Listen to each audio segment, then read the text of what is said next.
how to sign in to Google Slides. So hello guys, welcome back to my YouTube channel. In this video I'll be showing you how you can easily sign in to your Google Slides. So first, just head over to any of your favorite browser and simply search in for Google Slides just like this. And once you search in for that, here you should just click on this first link, which is the official website of Google Slides.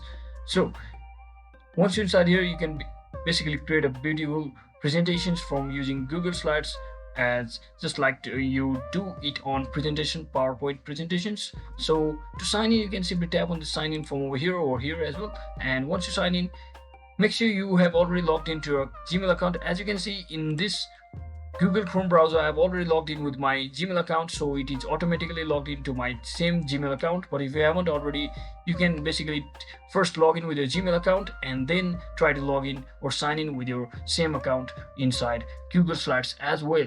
So once you finally log into your Google Slide account, you can simply tap on this blank presentation to start, or you can also use this already provided templates to start your presentation slide on Google Slides just like that. So that is it for today guys. I hope this video was helpful. If it was, don't forget to like and subscribe to the channel. See you on the next one.